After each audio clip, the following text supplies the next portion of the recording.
హ్రీంకారాసనగద్భితానలసికాం సౌహ క్లీం కళాం బిభ్రతీం సౌవర్ణాంబరధారిణీం వరసుతా ధౌతాం త్రినేత్రోజ్వలాం వందే పుస్తకభాషమంకుశధరాం సృగ్భూషితాముజ్వలాం త్వాం గౌరీం త్రిపురాం పరాత్పరకలాం శ్రీచక్ర సంచారిణీం.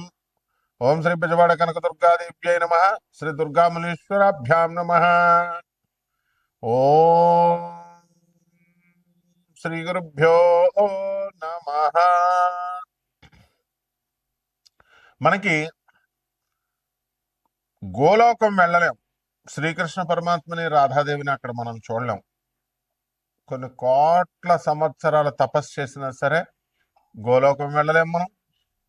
అలాగే బ్రహ్మలోకం వెళ్ళి బ్రహ్మదేవుడిని కలవలేం. మరి విష్ణులోకం వెళ్ళి వైకుంఠం వెళ్ళి విష్ణువుని కలవలేం. కైలాసం వెళ్ళి శివుణ్ణి కలవలేం. అందుకని ఇక్కడున్న అమెరికాకి వెళ్ళాలంటేనే బోల్డ్ డబ్బు, బోల్డ్ వ్యవహారం, 24 గంటల విమాన ప్రయాణం. విమానం ఉంది కాబట్టి, విమానం లేకపోతే ఎలా వెళ్తాం? అసలు వెళ్ళలేం కదా. ఆ విధంగా ఈ యొక్క బ్రహ్మ పదార్థాన్ని అంటే దేవుణ్ణి, ఆ భగవంతుడు గురువు కాబట్టి మనం కలవలేము. అందువలన గురు రూపములో ఆయన మనకి భూమి మీదకి శ్రీకృష్ణ పరమాత్మగా అవతరించాడు. రాముడిగా మనకి అయోధ్యలో పుట్టాడు. శ్రీకృష్ణుడిగా మనకి మధురలో పుట్టాడు, గోకులంలో పెరిగాడు.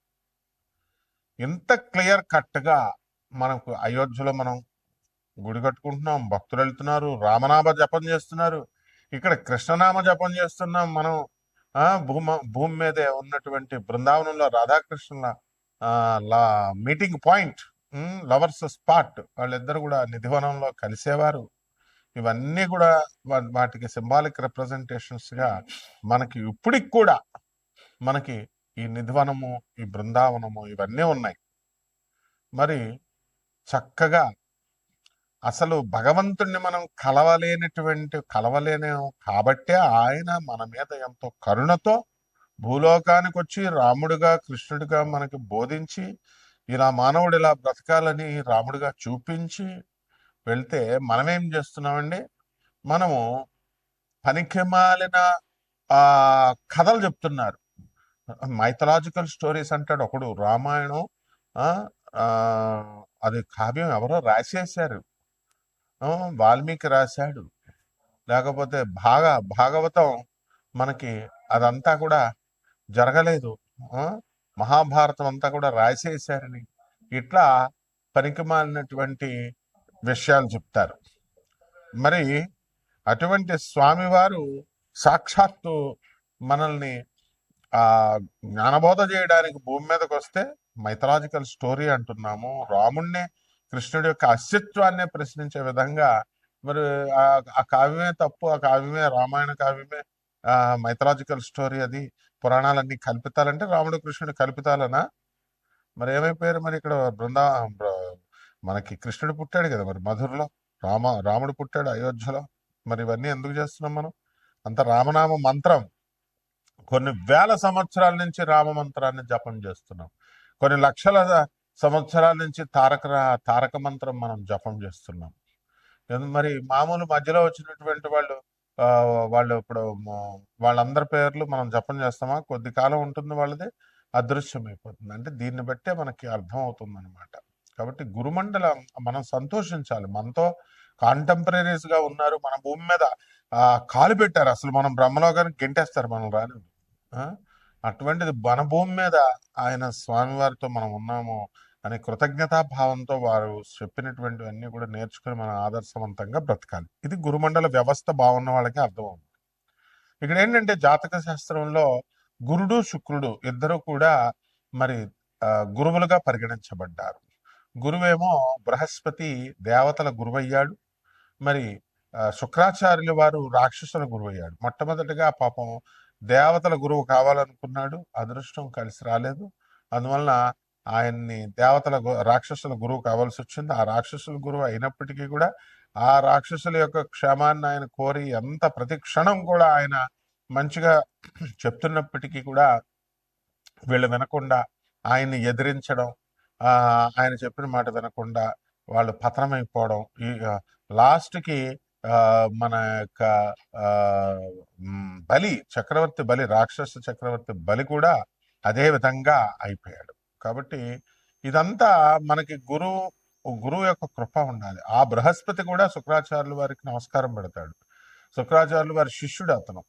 కాబట్టి శుక్రాచార్యుల వారు ఎంత మహా మేధావి అంటే మొత్తం అసలు కనీసము ఆ విష్ణుమూర్తి కూడా చేత కూడా ఆశ్చర్యపోయేలా చేస్తాడనమాట. బలి చక్రవర్తిని ఆయన వెళ్ళొద్దు, క్షీర లక్ష్మీదేవి వెళ్ళిపోయింది, విష్ణుమూర్తి ఒంటరివాడు అయిపోయాడు, క్షీరసాగర మదనం చేయాలి, పాలసముద్రాన్ని చిలికితేనే లక్ష్మీదేవి పుట్టాలి, దానికోసం దేవతల ఒక బలం ఒక్కటే సరిపోదు, రాక్షసుల బలం కావాలి. దానికోసం ఈ నారదుల వారిని ఇంద్రుడిని పంపిస్తాడు, బృహస్పతిని పంపిస్తే బలిచక్రవర్తి రాక్షసుల రాజు దగ్గరికి పంపించి సహాయం కోరితే బలిచక్రవర్తి ఆలోచిస్తుంటే ఆ శుక్రాచార్యులు వారు చెప్తారు, మా దగ్గర సంజీవని విద్య ఉంది, మా రాక్షసులకు ఏం కాదు, చచ్చిపోయిన వాళ్ళు మేము బతికిస్తామంటే మీ దేవతల కోసమేనంటే, అందుకే దేవతలకు అమృతం కావాలి, దాన్ని మేము చిరకాలి అని వాళ్ళు అంటారు. ఆ అమృతాన్ని అందరినీ పంచుతామంటారు. నమ్మొద్దు, వీళ్ళ మాటల్లో చక్రంలోకి వెళ్ళొద్దు అంటే నారదుడు ఏం చెప్తాడు, మీరు వచ్చినా రాకపోయినా మేము యక్షగంధర్వ కిన్నర కింపురుషాది శక్తుల్ని మేము వాళ్ళ యొక్క సహాయాలతో చేసేస్తాం ఏదో రకంగా, లేకపోతే మానవ శక్తితో అంటే అప్పుడు ఏమంటాడు శుక్రాచార్యుడు, బలిచక్రవర్తి ఆలోచనలో పడిపోతే, వద్దు, ఈ నారదుడు నిరంతర విష్ణునామన పారాయణ చేసేటటువంటి వాడు, ఇతని మాటల మాయాజాలంలోకి వెళ్ళొద్దు అన్నా సరే బలిచక్రవర్తి ఒప్పేసుకుంటాడు. ఒప్పేసుకుంటే అప్పుడు శుక్రాచార్యుడి కోపం వచ్చి సహాయం చేయడానికి బలిచక్రవర్తి తాను చెప్పినా సరే వినకుండా ఆ దేవతలకు సహాయం చేస్తున్నాడని చెప్పి వెళ్ళిపోతాడు. వెళ్ళిపోతే సింహాసనం దిగి వెళ్ళిపోతే అప్పుడు ఇంద్రుడు ఏం చెప్తాడు, సరే మీరు నాకు చెప్పారు కాబట్టి నేను కూడా మీకు మాట ఇస్తున్నాము, ఈ దేవతలు కొంతకాలం రాక్షసుల పాటు క్షీరసాగర మదనం జరిగేంత వరకు వాళ్ళ పట్ల ద్వేషం పెంచుకోరు అని చెప్తాడు.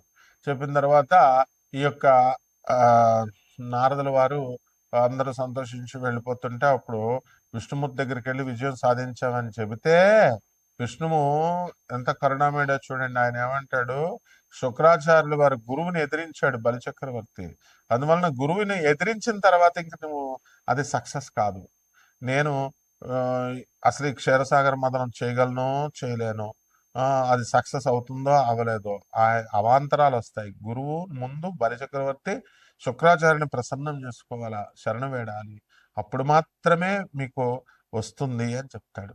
చూసారా, అది గురువు యొక్క గొప్పతనం. అందువలన మనకి జాతకాల్లో ఎప్పుడైనా సరే మీకు అందరికీ కూడా ఏమండి చాలా పూజలు చేస్తాం, చాలా జపాలు చేస్తాం, హోమాలు చేస్తాం అని చెప్పినప్పుడు మీకు అందరికీ ఎందుకు రావడం లేదంటే, ఈ మీరందరూ కూడా ఈ యూట్యూబుల్లో చెప్పేటటువంటి జ్యోతిష్కుల్ని, లేకపోతే పంతులు గారుల్ని, లేకపోతే వీళ్ళందరినీ ప్రవచనకారుల్ని, వీళ్ళని గురువులు అనుకుంటున్నారు.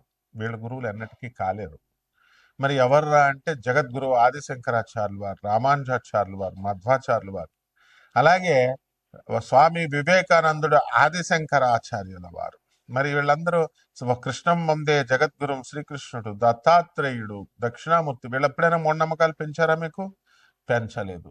ఎప్పుడైనా సరే మిమ్మల్ని ఈ దీపం ఇటు పెట్టండి, దేవుడే పెట్టండి, భక్తుడే పెట్టండి అని చెప్పారా?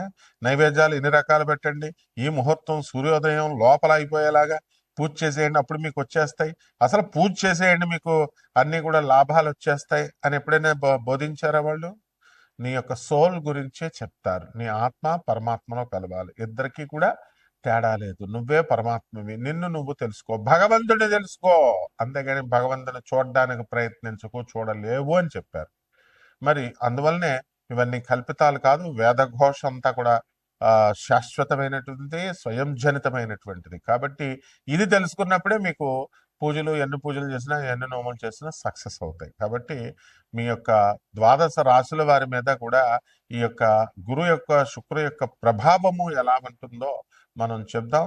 మరి ఇటువంటి జ్ఞానం కావాలి మీకు, జాతకాల్లో మీకు కలిసి రావట్లేదంటే మీ పర్సనల్ చార్ట్ని చూడాల్సినటువంటి అవసరం ఉంటుంది. కాబట్టి మీ డేట్ ఆఫ్ బర్త్ని, టైంని, ప్లేస్ ఆఫ్ బర్త్ని కూడా మీరందరూ కూడా వాట్సాప్ ద్వారా మాకు పంపించాలి. అంతేగాని ఊరికనే ఫోన్లు చేస్తే వచ్చేస్తుందమ్మా, ఫోన్లో ఫోన్ నెంబర్లు పోతాయి, మేము చూడలేం. అప్పుడు మాకు ఖాళీ ఉన్నప్పుడు మేము చేయగలుగుతాము. అండ్ నాన్ కమర్షియల్ బేసిస్తో మేము చెప్పడం జరుగుతుంది. కాబట్టి అమెరికన్ టెక్నాలజీ, మోడర్న్ టెక్నాలజీతో నాసా రిపోర్ట్స్తో చూసి, లైవ్ రిపోర్ట్స్తో చూసి ఈ యొక్క ప్రాచీన జ్యోతిష శాస్త్రాన్ని మా ఆధునికమైనటువంటి మోడర్న్ ఆస్ట్రాలజీని రెండింటిని కలిపి బ్లెండ్ చేసి చెప్పడం జరుగుతుంది. కాబట్టి ఈ ద్వాదశ రాశుల వారి మీద ఈ గురు శుక్రుల యొక్క ప్రభావం ఏ విధంగా ఉంటుంది, దానివల్ల మనకి ఏ ఫలితాలు వస్తాయో మనం ఈ 2026 సంవత్సరంలో మనం తెలుసుకుందాం. మిథున రాశి, ఈ మిథున రాశి వారికి అందరికీ కూడా మనకి ఈ యొక్క ఫిబ్రవరి 2 తర్వాత బ్రహ్మాండంగా ఉండడం అనేటటువంటివి జరుగుతాయి. శుక్రం మోఢం వెళ్ళిపోతుంది, ఆదాయాలు బ్రహ్మాండంగా పెరగడము, విదేశాలకు వెళ్ళాలనేటటువంటి ఆలోచనలు అన్నీ కూడా రావడము, వచ్చిందే తడుగా ఆల్రెడీ మనం అప్లై చేసుకున్నటువంటి వాళ్ళందరికీ కూడా విదేశాలకు వెళ్ళడం, ఇలాంటివన్నీ కూడా జరుగుతాయి. సంపాదన బాగా పెరుగుతుంది. గతం కంటే కూడా ఖర్చులు కూడా చాలా అధికంగా పెరుగుతాయి. బంధువులు, ఆడబడుచులు, అత్తగారులు వీళ్ళందరూ కూడా ఇళ్ళకి రావడము ఇవన్నీ కూడా ఉంటాయి. మీకు ఇష్టం లేకపోయినప్పటికీ కూడా మీ భర్త తరపు బంధువులు తరచుగా ఫ్రీక్వెంట్గా రావడము, ఉండడము ఇవి జరుగుతూ ఉంటాయి. ఇక విదేశాలకి వెళ్ళాలని ప్రయత్నాలు చేస్తున్నటువంటి వాళ్ళకి ఆ ప్రయత్నాలన్నీ కూడా సఫలం అవడానికి అవకాశాలు ఉన్నాయి. అలాగే మీ సోదరులు ఉన్నారు, మీ అక్క చెల్లెళ్ళు ఉన్నారు, వీళ్ళంతా కూడా అక్కడ విదేశాల్లో ఆల్రెడీ స్థిరపడ్డారు. ఆ విధంగా ఈ యొక్క మిథున రాశి వారికి అందరికీ కూడా దూరపు ప్రయాణాలు, సొంత ఊర్లు వెళ్ళేటటువంటి కోరికలన్నీ కూడా జనవరి 14 తర్వాత ఎలాగూ మనకి సంక్రాంతికి వెళ్ళడం అనేటటువంటివి జరుగుతాయి. అక్కడ కోళ్ళ పందాలు, రేస్లు, ఈ హార్స్ రేస్లు, కార్ రేస్లు ఇలాంటివన్నీ కూడా మీరు చేయడం అనేటటువంటివి జరుగుతాయి. అధికంగా ఖర్చు అనేటటువంటిది అధికంగా ఉంటుంది. మరి అదేవిధంగా ఈ యొక్క మిథున రాశి వారికి ఉద్యోగాల కోసం అప్లై చేసినటువంటి వాళ్ళందరూ కూడా మనకి అక్కడ చాలా ఉద్యోగాల్లో క్యాంపస్ సెలక్షన్స్లో వీళ్ళు గెలవడం అనేటటువంటివి జరుగుతాయి, ఉద్యోగాలు వస్తాయి. అయితే విదేశాల్లో మరి ఈ ఉద్యోగాలన్నీ కూడా రిసెషన్ పీరియడ్లో, లే ఆఫ్ల్లో వీళ్ళు నష్టపోయినటువంటి వాళ్ళు ఉంటారు. అటువంటి వాళ్ళందరూ కూడా మనకి తిరిగి వాళ్ళకి ఉద్యోగాలు రావడం అనేటటువంటివి జరుగుతాయి. ఇక ప్రేమ వ్యవహారాలు కనుక మనం తీసుకున్నట్లయితే ప్రేమ వ్యవహారాలు కూడా సక్సెస్ అవ్వడానికి అవకాశాలు ఉంటాయి. అలాగే ఈ రాశి వారికి అందరికీ కూడా మనకి గురు యొక్క, శుక్రు యొక్క గ్రహాల యొక్క అనుగ్రహం కావాలి. మరి ఈ మిథున రాశి వారికి గురుడు జన్మరాశిలో ఉండడం ద్వారా కొంచెం గురుబలం తక్కువగా ఉంది అని మనం చెప్పాలి. అలాగే శుక్రగ్రహము మనకి అధికమైనటువంటి ఫలితాలను మనకి ఇస్తుంది. ప్రస్తుతము మనకి ఫిబ్రవరి 1 వరకు చక్కగా వీళ్ళంతా ఇల్లులు కట్టడం ఇలాంటివన్నీ కూడా చేస్తారు. దాని తర్వాత అది వేరే రాశుల్లోకి మనము వచ్చినప్పుడు, మకర కుంభమైన రాశుల్లోకి వచ్చినప్పుడు మరి చక్కగా ఆగస్టు వరకు కూడా మీకు తిరుగులేని విధంగా వెళ్ళడం అనేటటువంటివి జరుగుతాయి. ఈ యొక్క గురుడు మనకి జూన్ 2వ తేదీ 2026 సంవత్సరం దాటిన తర్వాత కర్కాటక రాశిలోకి వస్తాడు. కాబట్టి అక్కడంతా కూడా మీకు చక్కగా అధికమైనటువంటి ఫలితాలు, ఆదాయాలు పెరగడం అనేటటువంటివి జరుగుతాయి. కాబట్టి మిథున రాశి వారికి, ఆర్మీ వాళ్ళకి ఉద్యోగాల్లో లీవులు దొరకడము ఇవన్నీ ఉంటాయి. పోలీసులు, ఇతర ఈ డిపార్ట్మెంట్స్లో, కమర్షియల్ ట్యాక్స్, ఇన్కమ్ ట్యాక్స్ డిపార్ట్మెంట్లో ఉన్నటువంటి వాళ్ళకి, ఎండోమెంట్స్ డిపార్ట్మెంట్లో ఉన్నటువంటి వాళ్ళకి ప్రమోషన్స్ రావడం జరుగుతాయి.